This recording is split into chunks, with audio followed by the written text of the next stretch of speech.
श्रीमीनाक्षी पञ्चरत्नम् उद्यद्भानुसहस्रकोटिसदृशाम् केयूरहारोज्ज्वलाम् बिम्बोष्ठीं स्मितदन्तपङ्क्तिरुचिराम् पीताम्बरालङ्कृताम् विष्णु ब्रह्म सुरेन्द्रसेवितपदाम् तत्त्वस्वरूपां शिवाम् मीनाक्षीं प्रणतोऽस्मि सन्ततमहम् कारुण्यवारां निधिम् मुक्ताहारलसत्किरीटरुचिरां पूर्णीन्दुवक्त्रप्रभां शिञ्जनूपुर किङ्किणीमणिधरां पद्मप्रभाभासुरां सर्वाभीष्टफलप्रदां गिरिसुतां वाणीरमासेवितां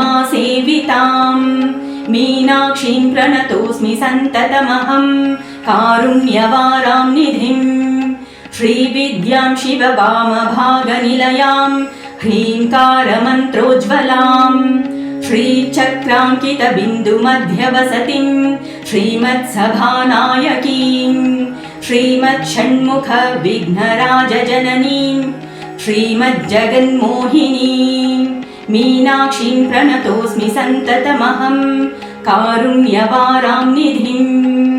श्रीमत्सुन्दरनायकीं भयहरां ज्ञानप्रदां निर्मलां श्यामाभां कमलासनार्चितपदां नारायणस्यानुजां वीणावेणुमृदङ्गवाद्यरसिकां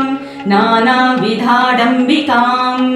मीनाक्षीं प्रणतोऽस्मि सन्ततमहं कारुण्यवारां निधिम् नानायोगिमुनीन्द्रहृन्निवसतीं नानार्थसिद्धिप्रदां नानापुष्पविराजिताङ्घ्रियुगणां नारायणीनार्चितां नादब्रह्ममयीं परात्परतरां नानार्थतत्त्वात्मिकां मीनाक्षीं प्रणतोऽस्मि सन्ततमहं कारुण्यवारां निधिम् इति श्रीमच्छङ्कर भगवतः कृतौ मीनाक्षी पञ्चरत्नम्।